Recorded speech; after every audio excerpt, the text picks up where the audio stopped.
What can we learn from the way politicians dress? This is not happenstance. This is crafted behavior. Nothing is unintentional in this public realm. And what's the one style choice both Donald Trump and Kamala Harris have in common? So why do we bother looking at what politicians are wearing? You know, we don't just listen to our politicians or our stars, we look at them. You know, we receive most of our information, many of us, through screens and through the visuals. So anybody who is watching this election in the United States and thinking that these guys are just grabbing stuff out of their closet to wear that day simply don't understand how modern politics work.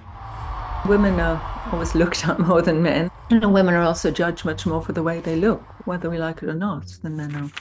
It does seem that her style has changed since she's become a presidential candidate. I think it's a lot more polished. I think she's really leaning hard into men's inspired suits. The well-fitted suit, the more masculine suit, is telling voters that she is not a politician's wife. She is not the president's wife. She is the president.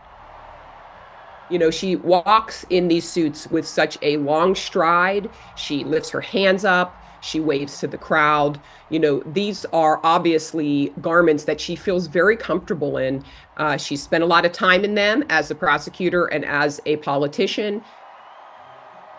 The audience wearing so much white on the night of the DNC is really an interesting observation. And from a historical perspective, you know, quite unique because many people associate white with the suffragettes. And I do think that it was a shout out to Kamala Harris's female positive message, which is we are in control of our bodies and we should be able to do so under the law. The wearing of white has been very conscious by you know, certain women politicians or, you know, women in the political sphere as individuals, but also groups of women. And her choice of a black suit was a power move. Gives that sense of like the legal profession and judges and authority. So I think it was just saying that I'm here to be taken seriously. I can be your leader. None of us has to fail for all of us to succeed. On the first night of the DNC, she wore a tan or camel suit, a choice seen by Barack Obama as a nod to his tan suit in 2014, which caused mild controversy for apparently being too informal. Kamala Harris is rarely seen without a pearl necklace. It references her college sorority, which was founded by black women at Howard University. Her wearing of the necklace is absolutely a way for her to give a shout out to all the women that have supported her, all of the women who have made her, and that sorority is central to that. One can really not overrate the meaning of the Converse All-Star in American fashion culture. I mean, it's something, it came around through a rubber company in the 1915, 1920, was a fundamental part of the development of sports in America. Really makes that a powerful cultural tool for Kamala Harris, because what she's saying is, these shoes are just like the ones you have in your closet. And that's really what I think she's trying to say, is that she's willing to give up the sort of formalities of dress in order for function. I think that Donald Trump's fashion is really non-changing and seemingly constant, because he is choosing to project an image of power. For centuries, since the French Revolution, men weren't particularly allowed to participate in fashion. It was viewed as frivolous and something that women were interested in. And I think that's the generation that Donald Trump grew up in. He's been wearing the same red tie since the late 1970s. It seems to have gotten longer.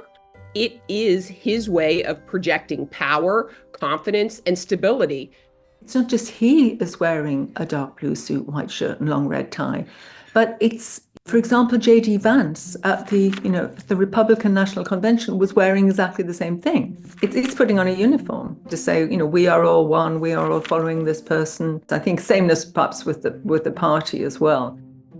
When Trump appeared with the bandage on his right ear, some of his supporters took that up as well. So I think with Trump, it's almost become like a costume now. One suit Donald Trump is particularly fond of is the one he wore in his 2024 debate with Joe Biden. offering his supporters a chance to win a piece of what he calls his knockout suit. Perhaps we should give Kamala a Make America Great Again hat, right? I think the MAGA hat has an incredible amount of power, certainly here in the United States, in battleground states. You see MAGA hats all around. I mean, a lot of people, they wear a baseball cap to, show that they've been to a certain holiday resort or town or whatever. So, the baseball cap is pretty ubiquitous in being used to, signify something. We're familiar with that. It's like having a slogan on your T-shirt.